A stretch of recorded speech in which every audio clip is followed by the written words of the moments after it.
বাংলাদেশের সবচেয়ে বড় প্রতিবেশী রাষ্ট্র ভারত প্রথমবারের মতো পারমাণবিক অস্ত্র সক্রিয়ভাবে মোতায়েন করেছে।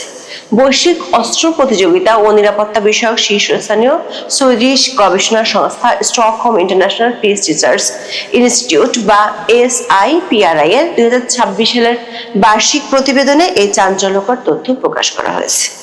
প্রতিবেদনে বলা হয়েছে, নিজেদের দীর্ঘদিনের পারমাণবিক নীতিতে বড় ধরনের কৌশলগত পরিবর্তন এনে পারমাণবিক অস্ত্রকে মুহূর্তের মধ্যেই ব্যবহারের ব্যবস্থা করে রেখেছে দেশটি, যার অর্থ হলো এতদিন ভারতের কাছে পরমাণু বোমা থাকলেও সেগুলোর মূল অংশ বা পেট সিভিলিয়ান ল্যাব থেকে এনে ক্ষেপণাস্ত্রের সাথে যুক্ত করে শত্রুর বিরুদ্ধে পাল্টা আক্রমণ করতে যে কয়েকদিন সময় লাগতো, ভারতের প্রতিরক্ষামূলক প্রতিক্রিয়া ব্যক্ত করার সেই সময় বা রিয়াকশন টাইম এখন কয়েক মিনিট বা সেকেন্ডে নেমে এসেছে।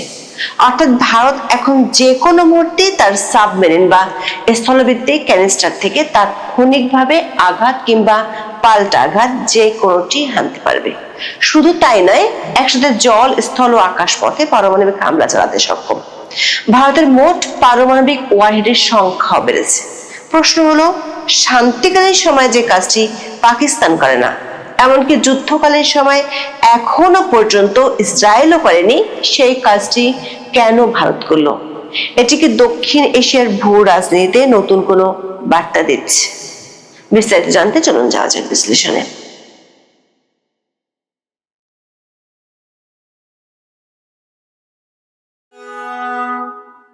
বিশ্বে পারমাণবিক অস্ত্রের শক্তিধর দেশের সংখ্যা 9টি। দেশগুলো কখনোই বলে না তাদের কাছে আসলে কি পরিমাণ পরমাণু অস্ত্র মজুদ আছে। যেটুকু জানা যায় সেগুলো বিশ্বের নামকরা কিছু গবেষণা প্রতিষ্ঠানের মাধ্যমে। তেমন একটি প্রতিষ্ঠান হলো Stockholm international piece research institute বা SIPRI। সংস্থাটির 2026 সালের সর্বশেষ বার্ষিক প্রতিবেদন অনুযায়ী ভারতের পারমাণবিক বোমা বা ওয়ারহেড সংখ্যা 180 থেকে বেড়ে এখন প্রায় 190টিতে দাঁড়িয়েছে। এর মাধ্যমে পারমাণবিক অস্ত্রের সংখ্যার দিক থেকে পাকিস্তান, উত্তর কোরিয়া ও ইসরায়েলকে ছাড়িয়ে গেছে ভারত। চলতি বছরের জানুয়ারি মাস পর্যন্ত পাওয়া তথ্যের ভিত্তিতে SIPRI জানিয়েছে, বর্তমানে ভারতের হাতে সচল বা মোতায়েনকৃত পারমাণবিক বোমা রয়েছে 12টি এবং সংরক্ষিত রয়েছে 178টি, অর্থাৎ সব মিলিয়ে মোট মজুদ 190টি। এর বিপরীতে ভারতের চিরপ্রতিদ্বন্দ্বী পাকিস্তানের পারমাণবিক ওয়ারহেডের সংখ্যা 170টি। এই অঞ্চলে পারমাণবিক অস্ত্রের দিক থেকে ভারতের চেয়ে অনেক এগিয়ে রয়েছে চীন, যাদের হাতে রয়েছে 620টি ওয়ারহেড। তবে সবার চেয়ে এগিয়ে যুক্তরাষ্ট্র ও রাশিয়া। বিশ্বের সবচেয়ে বড় পারমাণবিক অস্ত্রের ভান্ডার রয়েছে রাশিয়ার কাছে। তাদের মোট পারমাণবিক বোমার সংখ্যা প্রায় 5420টি। এর মধ্যে সামরিক ব্যবহারের জন্য প্রস্তুত রয়েছে 4400টি, যার মধ্যে আবার 1796টি বোমা সরাসরি মোতায়েন বা সচল রয়েছে। রাশিয়ার ঠিক পরেই রয়েছে যুক্তরাষ্ট্র। দেশের মোট ওয়ারহেডের সংখ্যা 5042টি। এর মধ্যে সামরিক মজুদ 3700টি এবং সরাসরি মোতায়েন রয়েছে প্রায় 1770টি। দর্শক, ভারতের পারমাণবিক কর্মসূচির সূচনা হয়েছিল মূলত একটি শান্তিপূর্ণ বেসামরিক পরমাণু শক্তি অর্জনের জন্য। তবে 1971 সালে বাংলাদেশের মুক্তিযুদ্ধ এবং চীনের ক্রমবর্ধমান পারমাণবিক হুমকি ভারতকে ভাবিয়ে তোলে এবং 1974 সালের 18 মে রাজস্থানের পোখরান মরুভূমিতে ভারত স্মাইলিং বুদ্ধ কোড নেমে প্রথম শান্তিপূর্ণ পারমাণবিক বিস্ফোরণ ঘটায়। এর প্রায় 2 দশক পর 1998 সালের মে মাসে তৎকালীন প্রধানমন্ত্রী অটল বিহারী বাজপেয়ী সরকারের আমলে ভারত অপারেশন শক্তি কোড নেমে পোখরান 2 নামক 5টি ধারাবাহিক পারমাণবিক পরীক্ষা সম্পন্ন করে নিজেদের একটি প্রকাশ্য পারমাণবিক অস্ত্রধারী রাষ্ট্র হিসেবে ঘোষণা করে। 1999 সালের আগস্ট মাসে ভারত তাদের প্রথম খসড়া পারমাণবিক নীতি প্রকাশ করে। 2023 সালের 4 জানুয়ারি ভারতের ক্যাবিনেট কমিটি অন সিকিউরিটি দেশটির আনুষ্ঠানিক পারমাণবিক মতবাদ চূড়ান্ত করে, যেখানে 3টি মূল নীতি ছিল। ঐতিহাসিকভাবে 1998 সালের পোখরান 2 পারমাণবিক পরীক্ষার পর থেকে ভারতের কৌশলগত নিরাপত্তা নীতি মূলত একটি বিচ্ছিন্ন বা ডিম্যাটেড কাঠামোর উপর প্রতিষ্ঠিত ছিল। এই নীতি অনুযায়ী শান্তিকালীন সময়ে পারমাণবিক ওয়ারহেড বা বোমার মূল অংশগুলোকে ক্ষেপণাস্ত্র, বোমারু বিমান বা লঞ্চার থেকে সম্পূর্ণ আলাদা করে ভিন্ন ভিন্ন অত্যন্ত সুরক্ষিত ও কেন্দ্রীয় বেসামরিক নিয়ন্ত্রণে থাকা গুদামে সংরক্ষণ করা হতো।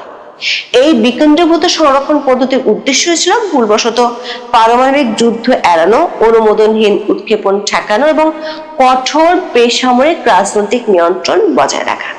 কিন্তু 2026 সালের SIPRI ইয়ারবুকের মূল্যায়ন অনুযায়ী ভারত এই নিষ্ক্রিয় নীতি থেকে সরে এসে তাদের ক্রমবর্ধমান পারমাণবিক ট্রায়াডকে একটি উচ্চতর এবং সদা প্রস্তুত সামরিক অবস্থানে উন্নীত করেছে। প্রতিবেদনটির বরাত দিয়ে সংবাদ মাধ্যম গালফ নিউজ বলছে, এতদিন পর্যন্ত ভারতের নীতি ছিল শান্তিকালীন সময়ে তাদের পারমাণবিক ওয়ারহেড এবং সেগুলো বহনের ক্ষেপণাস্ত্র বা লঞ্চারগুলো আলাদা আলাদা সুরক্ষিত জায়গায় সংরক্ষণ করা। কিন্তু সম্প্রতি ভারত তাদের সেই রণকৌশল পরিবর্তন করে অন্তত 12টি পারমাণবিক ওয়ারহেডকে সরাসরি উৎক্ষেপণ ব্যবস্থার সঙ্গে যুক্ত করে মোতায়েন করেছে। প্রতিরক্ষা বিশেষজ্ঞদের ধারণা, ভারত তাদের পারমাণবিক শক্তিচালিত ব্যালিস্টিক মিসাইল সাবমেরিন বা SSBN এর মাধ্যমে গভীর সমুদ্রে টহল দেওয়ার সময় এই অস্ত্রগুলো মোতায়েন করে থাকতে পারে। বিশেষ করে ভারতের সাম্প্রতিক INS অরিঘাট এবং INS অরিদমন নামক সাবমেরিনগুলোর সক্রিয়তা এই ধারণাকে আরো জোরালো করে তুলেছে। দর্শক, ভারতের পারমাণবিক বোমার 3টি মূলনীতির একটি হলো ক্যানন আপগ্রেডেবল মিনিমাম ডিটারেন্স, মানে ভারতের পারমাণবিক মজুদের উদ্দেশ্য হলো শত্রু রাষ্ট্রগুলোর সাথে কোনো ধ্বংসাত্মক সংখ্যাগত প্রতিযোগিতায় লিপ্ত হওয়া নয়, বরং শত্রুর মনে এই নিশ্চিত ভয় তৈরি করা যাতে ভারতের উপর হামলা চালালে তার পরিণতি হবে ভয়াবহ। আরেকটি মূলনীতি হলো নো ফার্স্ট ইউজ, অর্থাৎ ভারত কখনো কোনো যুদ্ধে প্রথম পারমাণবিক অস্ত্র ব্যবহার করবে না।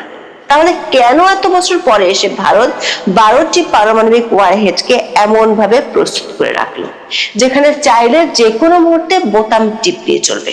বিশেষজ্ঞরা মনে করেন ভারতের অগ্নি 5 এবং অগ্নি প্রাইম ক্ষেপণাস্ত্রগুলো সম্পূর্ণভাবে ক্যানিস্টারাইজড এবং এগুলোর সফল পরীক্ষা প্রমাণ করে ভারত প্রযুক্তিগত কারণে শান্তিকালীন সময়েও এই ক্ষেপণাস্ত্রগুলোর ভেতরে পরমাণু অস্ত্র একত্রিত অবস্থায় রাখছে।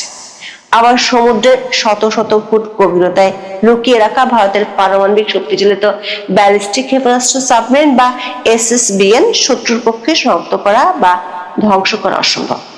2024 আগস্ট মাস থেকে ভারত 2টি আধুনিক নিউক্লিয়ার সাবমেরিন INS অরিঘাট এবং INS অরিদমন সক্রিয় করেছে।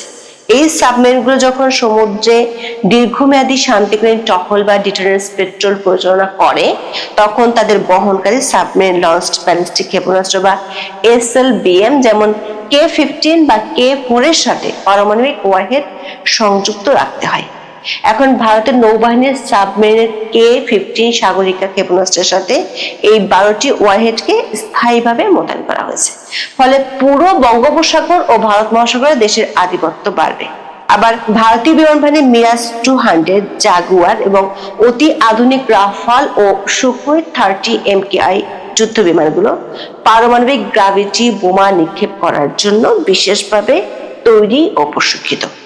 ভারতীয় সংবাদ মাধ্যম NDTV বলছে, ভারতের এই নীতি পরিবর্তনের মূল লক্ষ্য হলো চীন ও পাকিস্তানের বিরুদ্ধে নিজেদের পারমাণবিক প্রতিরোধ ক্ষমতা আরো জোরদার করা। বিশেষ করে দূরপাল্লার ক্ষেপণাস্ত্র ব্যবস্থা এবং সাবমেরিন প্রযুক্তির আধুনিকায়নের মাধ্যমে ভারত এখন যে কোনো পরিস্থিতিতে তাৎক্ষণিক পাল্টা আঘাত নিশ্চিত করতে চাইছে।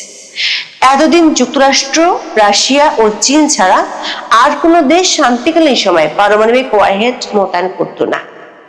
SIPRI 2026 বার্ষিক প্রতিবেদন অনুযায়ী চীনের সামরিক মজুদে বর্তমানে যে 620টি পারমাণবিক ওয়ারহেড রয়েছে, তার মধ্যে 34টি শান্তিকালীন সময়ে সক্রিয়ভাবে মোতায়েন করা হয়েছে।